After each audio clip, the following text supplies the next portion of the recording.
Здравствуйте, дорогие друзья! Я рада вас приветствовать на моем канале. Сегодня в данном видео я готовлю один из самых нежных десертов, которые вообще есть в мировой кулинарии. Жемчужину австрийской кухни, а также визитную карточку города Зальцбурга, помимо великого Моцарта. Это нежнейший десерт Зальцбургенокерль, или как на русский язык это переводится зальцбургские клёцки. Немножко странный перевод, но делается он в виде 3 альпийских гор, которые обрамляют город Зальцбург, потому что город находится в Альпах. Ходит очень много легенд о создании этого десерта, которые, в принципе, никак не подтверждены ни в каких источниках. Поэтому официальные исследователи, опираясь на письменные источники, считают, что этот десерт ведет свое начало, в принципе, с начала 19 века, когда уже пошли в кулинарных книгах рецепты этого десерта, и он начал массово готовиться в кафе и ресторанах города Зальцбурга, а потом уже и в других городах Австрии. Этому десерту посвящены также и музыкальные произведения, кинофильмы. Отличительная особенность этого десерта именно в том, что подается он горячим, непосредственно с пылу с жару.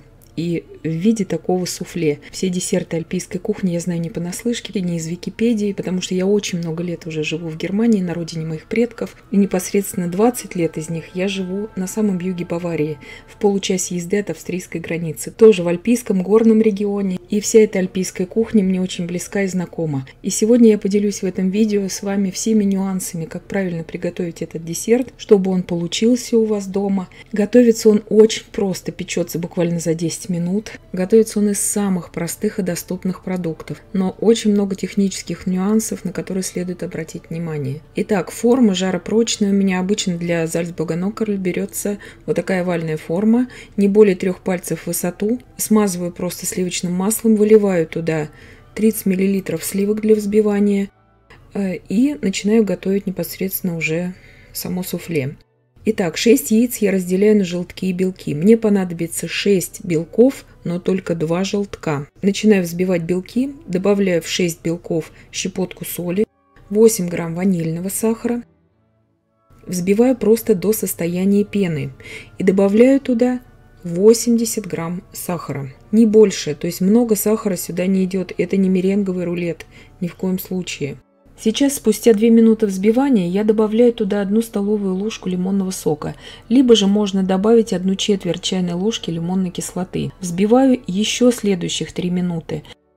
Вообще 90% успеха этого десерта зависит от качества яиц и от качества взбивания этой меренги. Яйца для этого десерта следует брать просто свежайшие. Вот самые свежие, что можно только приобрести. Знаю из многолетнего опыта, что если готовить этот десерт с замороженным белком, с пастеризованным белком, сколько раз я пробовала, получается очень плохо. То есть он не поднимается, он оседает, он не держит форму. Хотя со свежими яйцами он будет прекрасно держать форму.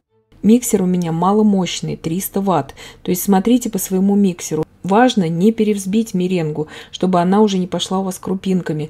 Но взбить ее нужно очень-очень хорошо для этого десерта, чтобы она прекрасно держала форму и уже после введения муки и после введения желтков, чтобы она не осела и чтобы она не была такая уже тягучая. То есть она должна вот держать форму вот этих гор уже непосредственно перед выпеканием. Вот это важно. Вот такая меренга у меня взбилась. Она очень легкая, потому что сахара здесь мало. То есть здесь нужно поймать вот этот момент. Добавляю туда сейчас 2 желтка.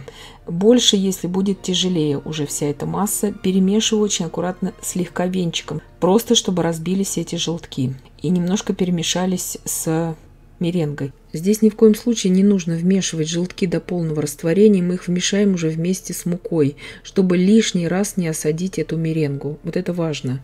И очень важно, что количество яиц должно соответствовать размеру формы, в которой мы будем выпекать. То есть на 6 яиц у меня форма 25 на 15 сантиметров, с дном 18 на 12 сантиметров. Добавляю туда 25 грамм просеянной муки, не больше. И также очень все это бережно перемешиваю. Такими круговыми движениями лучше здесь не домешать, чем перемешать. То есть масса должна очень хорошо держать форму. Когда мы уже будем выкладывать ее в жаропрочную форму для выпекания, она должна у нас стоять вот в виде горы. Здесь на данном этапе я добавила еще пару капель лимонной эссенции. Именно не цедры. Цедра, знаю из опыта, тоже осаждает эту массу. Поэтому я добавляю эссенцию. Зимой я добавляю экстракт горького миндаля и делаю шоколадный Зальцбургер-Ноккерль. Это очень вкусно. Это горячий десерт с шоколадно-миндальным вкусом на все зимние праздники. Превосходно просто. Очень советую готовить. Граммовки я напишу в описании для шоколадного Ноккерля. И выкладываю сейчас в виде 3 вот таких гор при помощи скребка для теста. Просто как уже получится, выкладываю 3 горы. Можете 4 делать. Жители Зальцбурга делают 3, потому что их любимые 3 горы, вот эти Мюнхсберг, Капуцинерберг и Гальсберг, они хотят их видеть в своем десерте. И, естественно, для гостей города они подают как 3 горы. Также я знаю, что в ресторанах в Зальцбурге подается и один вот этот Ноккерль, потому что кто-то хочет один для себя заказать. Очень важна температура для выпекания. Выпекать я его буду при температуре 220 градусов Цельсия с конвекцией. В моей духовке 9 минут. Это я уже знаю из многолетнего опыта, и я знаю из работы с моей именно духовкой. В моей духовке без конвекции, если я буду выпекать при температуре 180 градусов Цельсия, я буду печь это 20 минут. Вообще в профессиональных кухнях я знаю, что в Зальцбурге выпекают 5 минут всего при очень высокой температуре. Обратите внимание на инструкцию, которая идет от производителя к вашей форме для выпекания. До скольких градусов выдерживает ваша форма. Вот это очень важно, чтобы вы уже были уверены, что она выдержит. Естественно, это можно в любой металлической форме печь, в круглой, в прямоугольной. Все, что вам нравится, если вы для своих домашних это печете. Я просто показываю, как это, в принципе, должно быть здесь. Слегка посыпаю сахарной пудрой, чтобы верхушечки закарамелизировались. И убираю выпекаться. Видите, насколько плотная должна быть масса. Итак, у меня прошло 9 минут. Крайне горячая форма. Обязательно работать нужно только в таких вот рукавицах. Вот так выглядит десерт после выпекания. Все горы видны, прекрасно держит форму. Нежнейшее суфле внутри. Посыпаем сразу сахарной пудрой и получаем заснеженные Альпы. Здесь самое главное – это приспособиться к своей индивидуальной духовке. Подавать нужно сразу, прям горячим, чтобы десерт не оседал. Его кушают прям в горячем виде, в теплом. Цена на этот десерт в ресторанах доходит до 30 евро за одну такую форму, потому что готовится непосредственно для клиента. Замешиваются яйца, его невозможно приготовить заранее, но это того стоит. Десерт раскладывается обычно на 3 порции.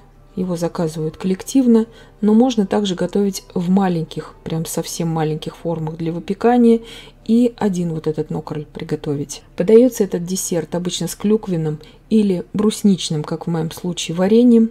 Также вы можете проварить кислую ягоду, как такой жиденький кисель на маленьком количестве крахмала, и положить на дно формы. Я же показала просто обычный такой стандартный вариант со сливками. На дно формы буквально 100 грамм вот этого киселя. На крахмале провариваем ягоду, выкладываем прям в горячем виде на эту форму, и потом выкладываем на эту 3 вот эти меренги. И запекаем также уже с этим ягодным киселем. Любая кислая ягода идет: и вишня, и смородина, и брусника, и клюква, все, что кислое. Вот так выглядит он на разломе. То есть сверху карамелизированная корочка. Вы можете сахарной пудрой перед выпеканием не посыпать. Я обычно посыпаю, потому что мне так вкуснее. Если вы новичок и еще не приспособились к своей духовке, возможно, в первые разы не нужно посыпать сахарной пудрой, чтобы она у вас не пригорала. Здесь крайне важно не открывать духовку во время выпечки. Вообще нельзя ее открывать, только когда он будет готов. И очень важный момент: во время выпечки не передержать его в духовке. Если даже он у вас не будет подгорать, но он начнет уже оседать во время выпечки. И он будет таким как бы плотным внутри. Таким он тоже не должен быть. Здесь нужно поймать момент. И этот момент можно поймать только путем опыта.